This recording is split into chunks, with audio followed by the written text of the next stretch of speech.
Okay, so in this video, I'm going to be pitting the all-new Samsung Galaxy Watch 5 Pro here against the Samsung Galaxy Watch 4 Classic here. Let's go ahead and jump in. Now, first things first, if you were like me or like the vast majority of people, then you probably thought that the Samsung Galaxy Watch 5 Pro here was going to be the successor to the Galaxy Watch 4 Classic here. But it turns out this guy here plays in a league of its own. And if you watched the video that I made yesterday, then you probably already know what I'm talking about. The same way the Galaxy Watch 4 Classic here plays in its own league. And this, of course, reminds me of what Samsung did with the tablets. If you've been watching the channel for a while, then you probably know where I'm going with this.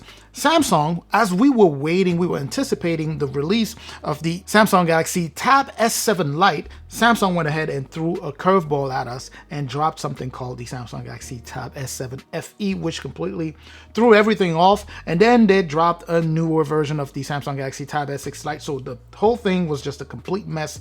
This one kind of reminds me of that. So this is not really a successor to this, but at the same time, we don't seem to have a true successor to the Samsung Galaxy Watch 4 Classic. Now, the regular Galaxy Watch 4 does have a successor. That's the Samsung Galaxy Watch 5, but not the Classic. But anyway, let's go ahead and start off with some of the stuff that you would find here and that you would also find. So some of the stuff that you find on both watches, and that's going to range anywhere from, you know, the EKG and heart rate sensor and heart rate monitor, all the way to just the fact that it's IPX68 certified. Well, actually both are IPX68 certified, along with the tracking ability. Although it is to be believed that on the Galaxy Watch 5 Pro here, it might be a tad bit better when compared to the GPS that you would find here. On paper, they are the same in terms of GPS, but according to articles out there, it might be better on the Watch 5 Pro. In my own experience, I can't tell the difference. To me, the tracking ability is essentially the same. I mean, I will continue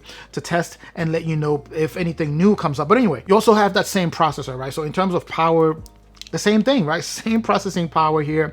In terms of the internal storage also is the same at 16 gigs of internal storage, and the RAM is also the same. You have 1.5 gigs of RAM here. So you can pretty much store the same thing whether you're using this one or this guy here. Jumping on display, same specs on either one of these two, right? So it's that same Super AMOLED display, 1.4 inches in terms of the size of the display there.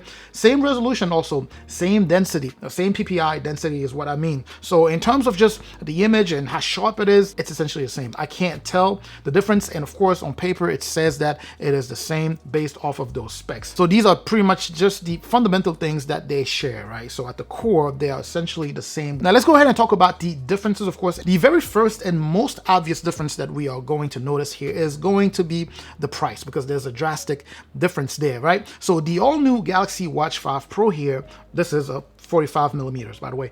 This 45 millimeters Galaxy Watch Pro will run you $450, and this model is simply a single model. There aren't any other configs or any other trim levels, right? So just this one. The Galaxy Watch 4 Classic, you get two levels. You get the 42 and you also get the 46 millimeters in terms of config. So you choose which one you prefer, and the 42 millimeters will run you $299 as of the shooting of this video. So if you were to go on the Samsung website, you should be able to pick up this guy here, the 42 millimeters, for $300. And if you want to go for the 46 millimeters, which is the one that I have here, it will run you $330. So that is definitely something to keep in mind as you are in the market trying to figure out which one to buy. And as I continue with the video to help you determine whether you should really go for the Galaxy Watch 5 Pro or the Samsung Galaxy Watch 4 Classic here, keep in mind that Samsung always has deals going, you know, on their website. And if you were to buy either one of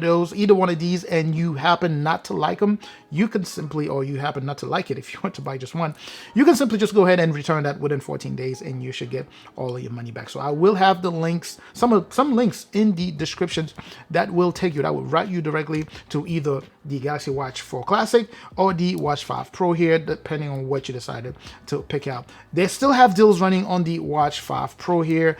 Not the same as, you know, if you had pre-ordered, but they have some pretty nice deals on there. Same with the Watch 4 Classic here. Now let's go ahead and jump on to the next key differences on these two watches. Now at a first glance, the Samsung Galaxy Watch 5 Pro will appear to be thicker and wider and all of that crazy stuff, but the reality is that they are about the same size. In fact, the Galaxy Watch 4 Classic here is a tiny bit wider than the Galaxy Watch 5 Pro that we have here. Now, the 5 Pro certainly is thicker, and even the way the sensors look on the back here, they actually changed the design of the sensor. And this is an improvement because now this thing gets to really stick to your hand when compared to that of the Samsung Galaxy Watch 4 Classic here. That's definitely something to bring up there. On the back of the 4 Classic here, it's a lot flatter, I would say. So it tends to move depending on what you do. You know, once you start sweating, it starts moving a lot more. Here, it pokes out a little bit more and it makes contact. It makes a lot more contact with your skin and stick to it better, much better than what you would have with the Galaxy Watch 4 Classic here. Now, in terms of the buttons, of course, they are the same. You still get that power button there and the back button or the menu button, whatever you want to call it. The next major difference that we have here, you've probably saw this coming, the rotating bezel. It's missing on the Galaxy Watch 5 Pro here. And I gotta tell you, I don't miss it. I absolutely love the rotating bezel on the Watch 5 Classic, the Watch 4 Classic here. It is my favorite thing on this watch here, that physical rotating bezel. In fact, it's been known to be one of the main things that attracts people to the Galaxy Watch 4 Classic. It doesn't exist on the Watch 5 Pro here, but you do have something similar to replace it. Maybe not similar in feel, right? So you can just swirl your finger around the display here, and then you would get kind of a feedback. You get some feedback as if you actually are rotating the bezel of this, except you're not actually holding a physical. So look at it as a digital rotating bezel as opposed to the physical rotating bezel that we have on the Galaxy Watch 4 Classic here. Again, I'm getting used to it rather quickly, so much so that now I don't miss the rotating bezel, the actual physical rotating bezel that we have on the Watch 4 here. So if you were in the market for this and that was one of the things that was holding you back, I'd say give it a try and see if you like it. You might actually like it. And then, of course, if you don't, you could go ahead and just return that. Now, the next difference I want to highlight here is, of course, what these are made of, right? So the Galaxy Watch 5 Pro here, and I believe I mentioned that earlier, is made of titanium as opposed to the stainless steel that you have on the Galaxy Watch 4 Classic here. Either one is a robust build. These things are, you know, rugged. Now, the other thing that Samsung did to make sure that you don't break that display of yours is to make sure that it's sunk in a little bit more than it was on the Galaxy Watch 4 Classic here. So the display is a little bit sunk deep in there, whereas here on the Galaxy Watch 4 Classic, it's not as deep. And then you have other differences, including things like, you know, just the Bluetooth. On the Galaxy Watch 4 Classic here, you have Bluetooth 5.0, whereas on the new one, you have Bluetooth 5.2. You have GPS abilities, or tracking abilities rather, that are slightly improved on the Galaxy Watch 5 Pro here. You have that route tracking or that backtracking ability on here. Where I actually mentioned this in the previous video, where if you go jogging or if you go riding your bike and you get lost, you could just go ahead and turn that on and it would give you turn-by-turn directions to back where you started. It also has something new here, kind of a thermometer, so a temperature sensor to, I believe, test and gather information about your body temperature. Again, I don't know where they're going with that, but either way, you have that available on here, which is definitely neat to have. And it's also supposed to give you a better sleep tracking ability here, and then you have Sleep Coach and all of that. It's pretty much a ton of everything that you again with the Galaxy Watch 4 plus more, right? And let's get to what's way more than anything, the biggest difference, right? On the inside, it's the battery. The Galaxy Watch 4 Classic here was offering about a day and a half. With me, at least the past few months, I've been seeing barely a day. Well, let's say about a day, and then I would just have to put it back on a charger. This guy's supposed to offer about 4 days on average, and in full charge, I'm literally getting 4 days with just average usage, right? So not necessarily anything crazy.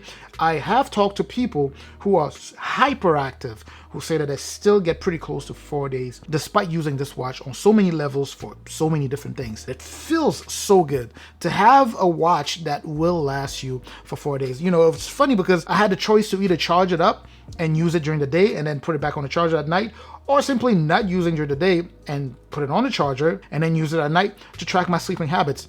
Completely backwards, right? So with this guy, it's so good to see that with this, I get a full 4 days without any issues. So even if we didn't have the digital rotating bezel on here, I still think the battery alone would have been enough to win me over to just go ahead and keep this watch, to be honest. I absolutely love that about this watch here. And of course, this is made and geared towards, a completely different market, right? So this was made so that it could compete against, other Apple watches and things like that. You can wear this. It looks very professional, very classy for you to go out with, and at the same time to remain a little sporty, right? But with this here, it's made to compete with the Garmins of the world, right? So when it comes down to that segment of the industry where people are hyperactive, people who go rock climbing, like I was saying, mountain climbing, running marathon, and all of that good stuff, this is made to compete within that segment of the market, right? Which also explains the price, right? So some people might look at this and say, hey,